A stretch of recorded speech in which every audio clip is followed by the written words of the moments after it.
हमारा गुफ्तगू का सिलसिला औलिया अल्लाह की शान पाक के हवाला से पिछले जुमा से जारी व सारी है। अल्लाह ताला हम सब को मोहब्बत के साथ अल्लाह के प्यारों का ज़िक्र करने सुनने की तौफ़ीक अता फ़रमाए। अल्लाह के जो प्यारे बंदे होते हैं, अल्लाह के जो यार होते हैं, अल्लाह ने उनके बारे में कुरान करीम के अंदर कितनी खूबसूरत बात इरशाद फरमाई है। मेरा मालिक फरमाता है अल्लाहु वलियुल लज़ीना आमनू, अल्लाह वली है मोमिनों का, अल्लाह दोस्त है मोमिनों का, अल्लाह यार है मोमिनों का। अल्लाह उन्हें निकाल लेता है अंधेरों से रोशनी की तरफ, यानी अल्लाह मोमिनों का दोस्त है कि वो उन्हें अंधेरियों से निकाल कर रोशनियों में ले जाता है। आज हम अल्लाह के प्यारों का ज़िक्र करेंगे कि अल्लाह के जो प्यारे हैं उनकी शान कितनी बुलंद है। कुछ लोग अगर हम किसी महफ़िल में बैठकर अल्लाह के किसी वली का ज़िक्र करें तो वो लोग कहते हैं यार इनकी बातों को छोड़ो, कुरान और हदीस जो है उसकी बात करो, वलियों की बातों करने का क्या फ़ायदा, इनका क्या सवाब है। तो मैं बताना चाहता हूँ अल्लाह ने अपने वलियों की बातें कुरान मजीद की आयत के अंदर की हैं। तो हम आज नहीं औलिया का ज़िक्र शुरू कर रहे, रब ने कुरान में इनका ज़िक्र किया है। और अल्लाह ताला कुरान करीम में कहीं फरमाता है अनअमल्लाहु अलैहिम मिनन नबिय्यीना वस्सिद्दीक़ीना वश्शुहदाई वस्सालिहीन। अल्लाह फरमाता है मैंने इनाम किया है नबियों में से, सिद्दीक़ों में से, शुहदा में से और सालिहीन यानी औलिया में से मैंने इन पर अपना इनाम किया है। अल्लाह कुरान में कहे कि ये मेरे इनाम वाले लोग हैं और मुसलमान होकर कहे यार इनकी बात करने का क्या फ़ायदा है, कुरान और हदीस की बात करो, नमाज की बात करो। तो पता चला ये जो जुमला वो बोल रहा है कि औलिया की बात करने का क्या फ़ायदा है, वो ये जुमला कुरान के ख़िलाफ़ बोल रहा है। कुरान ने ख़ुद उनका ज़िक्र किया है और कुरान अल्लाह के औलिया की दास्तानें सुनाता है। आप सबको पता होगा अल्लाह के नबी हज़रत सुलेमान अलैहिस्सलाम जब कहते हैं कि उस औरत के मलका बिल्कीस के आने से पहले पहले मुझे उसका तख्त यहाँ चाहिए, तो आपकी उस मजलिस में से एक जिन कहता है कि ए अल्लाह के नबी मैं वो तख्त ले आऊँगा, लेकिन तब तक जब आपकी ये महफ़िल बर्खास्त होगी। यानी महफ़िल के ख़त्म होने का टाइम था, असर का टाइम। तो कहने लगा ये महफ़िल जब आपकी ख़त्म होगी उस वक्त मैं वो तख्त ले आऊँगा। तख्त बड़ा दूर था और अब उस अगर तख्त के बारे में हम पढ़ने लग जाएं कि उसकी क्या खसूसियात थी तो बात लंबी हो जाएगी। इतनी दूर से तख्त लाना है और जिन कह रहा है, इंसान नहीं वो जिन है, वो कह रहा है मैं उसे ले आऊँगा, लेकिन उस तब तक जब तक आपकी ये महफ़िल बर्खास्त होगी। तो फिर कुरान कहता है क़ाल अल्लज़ी इंदहु इल्मुम मिनल किताब, फिर एक बंदा बोला जिसके पास किताब का कुछ इल्म था, वो सुलेमान अलैहिस्सलाम का सहाबी था, वली था आपकी कौम का। कुरान ने कहा, वो उठकर कहने लगा मैं वो तख्त ले आऊँगा। कहा कब तक लेके आएगा? कहने लगा क़ब्ल अन यरतद्दा इलैका तरफ़ुक, कहने लगा ये अपनी आँख आप बाद में झपकेंगे, तख्त पहले आ जाएगा। तो उसका ज़िक्र अल्लाह ने कुरान में किया। वो नबी नहीं था, वो एक आम मुसलमान था, वली था अल्लाह का, लेकिन अल्लाह ने उसका ज़िक्र कुरान में किया कि उसने कहा है सुलेमान अलैहिस्सलाम ये जिन तो कहता है मैं तब तख्त लेके आऊँगा जब तुम्हारी महफ़िल ख़त्म होगी, लेकिन आप मुझे इजाज़त दीजिए मैं तख्त आपकी आँख झपकने से पहले ला सकता हूँ। तो ये अल्लाह के औलिया की शानें हैं और कुरान में उनका ज़िक्र है। मैं कहता हूँ सुलेमान अलैहिस्सलाम की उम्मत का वली हो उसकी शान का आलम ये है, इतनी दूर से वो तख्त आँख के झपकने से पहले ला सकता है। तो सुलेमान अलैहिस्सलाम जिस नबी के पीछे हाथ बांध के नमाज़ पढ़ते हैं और कहते हैं पीछे इस इमाम के, उस मोहम्मद अरबी की उम्मत के वलियों की शान का आलम क्या होगा। जब सुलेमान अलैहिस्सलाम की उम्मत के वली इतने अजीम हैं तो फिर इस उम्मत के वलियों की शान क्या होगी। बड़ी खूबसूरत बात मैं आपकी गोश गुजार करने लगा हूँ। हज़रत इमाम जलालुद्दीन सयूती रहमतुल्लाह अलैह शरह उस-सुदूर के अंदर आप लिखते हैं कि एक बंदा अपने घर से घोड़े पे बैठा बाहर निकला, बड़ा ताकतवर और अमीर आदमी था और बड़ा गुरूर वाला था। वो जब अपने घर से निकला, रास्ते में एक मांगने वाला था, उसने कहा अल्लाह के नाम पे कुछ दो, और उसने उसके घोड़े की लगाम पकड़ ली कि मुझे कुछ देगा, ये अमीर आदमी कुछ मुझे दे देगा। उसने उसके घोड़े की लगाम पकड़ ली तो इसने बड़े गुस्से से कहा, इसकी नाक में गरूर और तकब्बुर भरा हुआ था। इसने बड़े गुस्से से कहा, वो पीछे हो जा, मैं तुझे कुछ भी नहीं दूंगा, तेरी हिम्मत क्या हुई, तूने मेरी सवारी की लगाम को पकड़ लिया। बड़े गुस्से से उसने ऐसा कहा। इमाम जलालुद्दीन सयूती रहमतुल्लाह अलैह शरह उस-सुदूर के अंदर ये बात लिखते हैं कि जब इतने गुरूर के साथ उसने इस बंदे का जवाब दिया, थोड़ा आगे गया, एक और बंदा खड़ा था, उसने भी उसकी सवारी की लगाम पकड़ ली।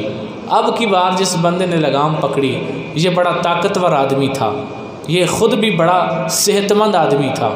उसने उसके घोड़े की लगाम पकड़ ली। उसने कहा मेरे घोड़े की लगाम क्यों पकड़ी है? कहा तुझे एक बात बतानी है। कहा बताओ। कहा कान करीब करो।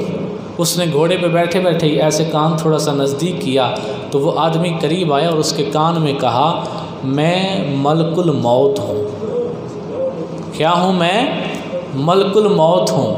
अच्छा, वो सारे का सारा गुरूर उसका वहीं ख़त्म हो गया। अभी घर से निकला था तो गुरूर इतना था कि मांगने वाले को भी झिड़क रहा था कि तूने मेरी सवारी की लगाम क्यों पकड़ी है। लेकिन अब जो बंदा सामने खड़ा है उसने एक जुमला सिर्फ बोला है, मैं मलकुल मौत हूँ। वहीं उसका सारा गुरूर ख़त्म हो गया। उसने हाथ बांधे उसके आगे, कहते तेरे आगे हाथ बांधता हूँ, मुझे सिर्फ़ इतनी मोहलत दे कि मैं सवारी से नीचे उतर के अल्लाह की बारगाह में तौबा करके को माफ़ी मांग लूँ, फिर मेरी रूह कब्ज़ करना। उसने कहा तुझे एक लम्हा भी नहीं दूँगा, तुझे सवारी से नीचे भी नहीं उतरने दूँगा, यहीं बैठे बैठे तुझे मारूँगा। तू अभी गुरूर कर रहा था बड़ा उस गरीब बंदे के सामने, अब तेरा गुरूर सारा निकालता हूँ, यहीं बैठे बैठे तुझे मारूँगा। उसने बड़ी मिन्नतें की, फ़रिश्ता न माना, वहीं उसकी रूह को कब्ज़ कर लिया। इमाम जलालुद्दीन सयूती फरमाते हैं फिर वो चलता चलता अगले शहर में पहुँचा। उस शहर में से एक बंदा शहर से बाहर पैदल चलता हुआ जा रहा है। ये फ़रिश्ता उसके पास जाता है इंसानी शक्ल के अंदर, जाकर उसको कहता है अस्सलामु अलैकुम। उसने कहा वालेकुमुस्सलाम। उसने कहा तुम कौन हो? तो उसने कहा मैं मलकुल मौत हूँ। अब जो पीछे बंदा पिछले शहर में था उसके तो तोते उड़ गए थे सुन के।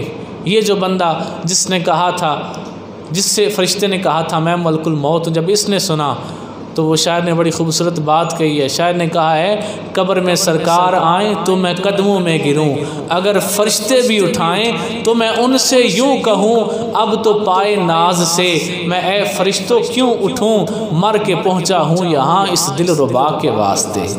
तो आशिक तो मौत को एक वसीला समझता है कि ये मौत मुझे मेरे नबी तक पहुँचाने का एक ज़रिया है। उसने जब उसे कहा मैं मलकुल मौत हूँ, तो जिसको कहा वो अल्लाह का नेक बंदा था, उसको ज़रा भी कोई खौफ नहीं हुआ।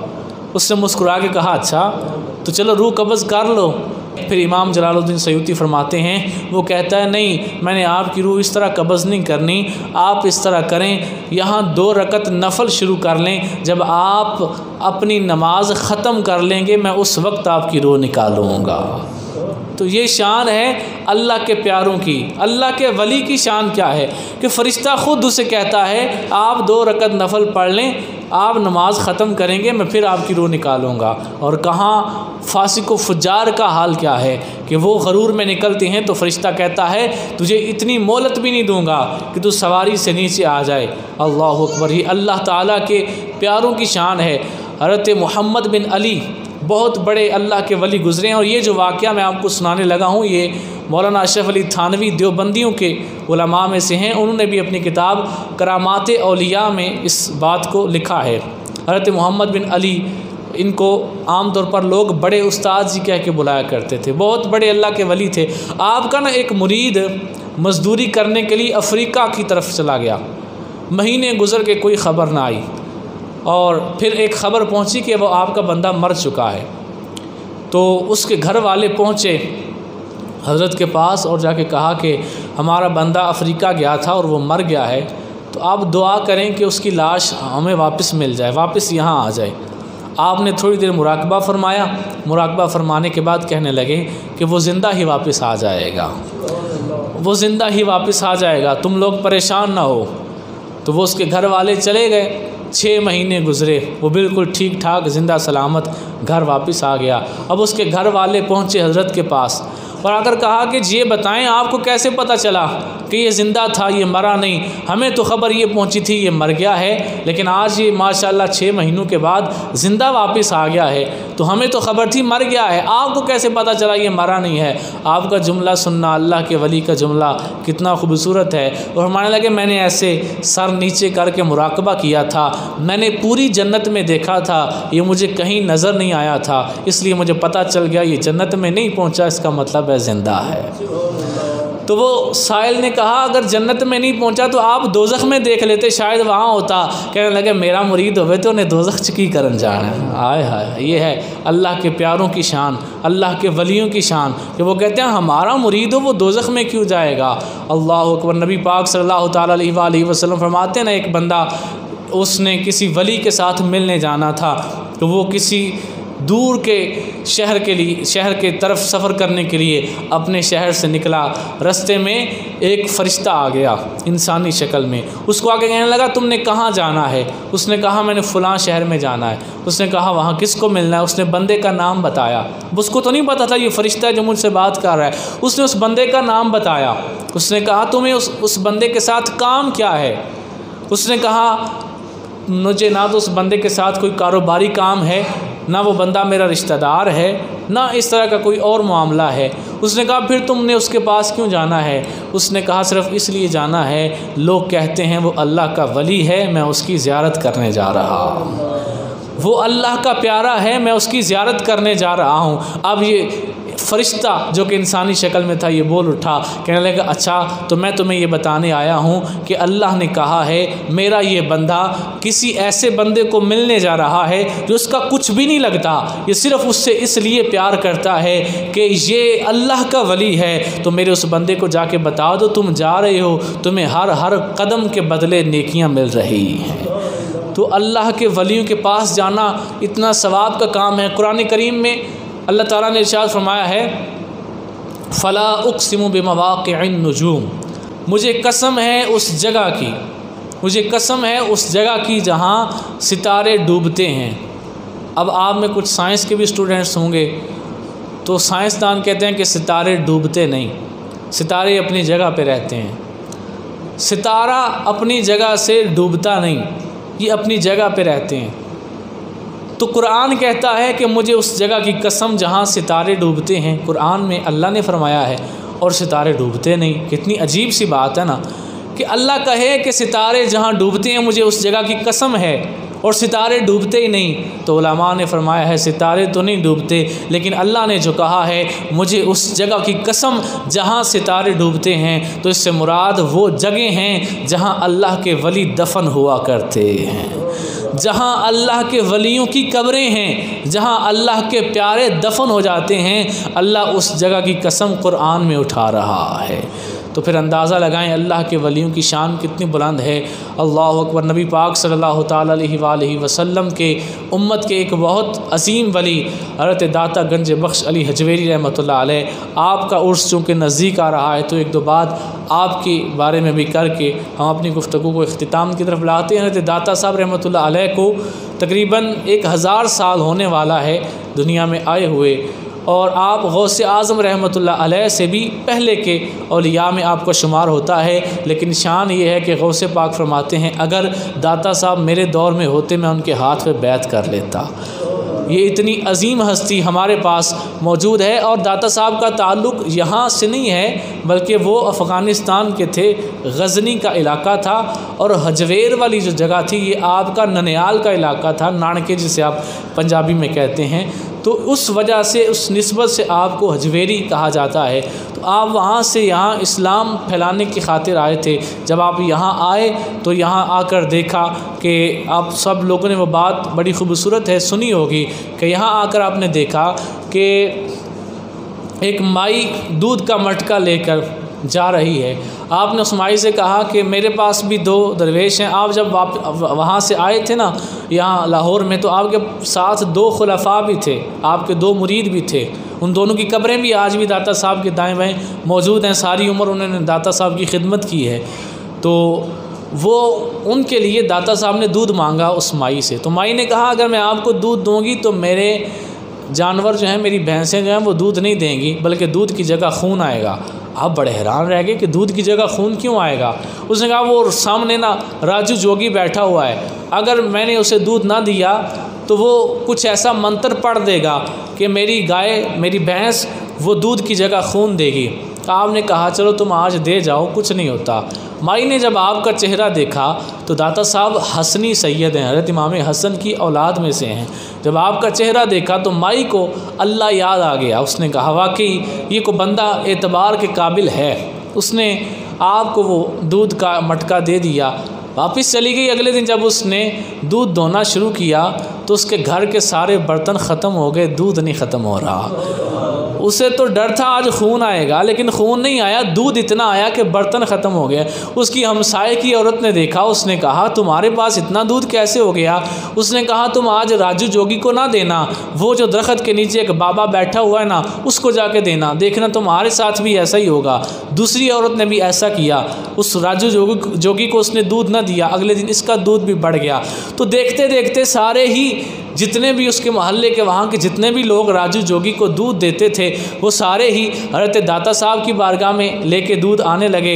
अब आपके जहन में ये आएगा दाता साहब ने ना दूध की करना सी, उन्होंने गरीबों को देना था, उन्होंने अकेले इतना तो नहीं पीना था, या 3 बंदों ने लेकर इतना दूध कहाँ जाना था, इतने 3 बंदों ने इतना ज़्यादा तो नहीं पीना था।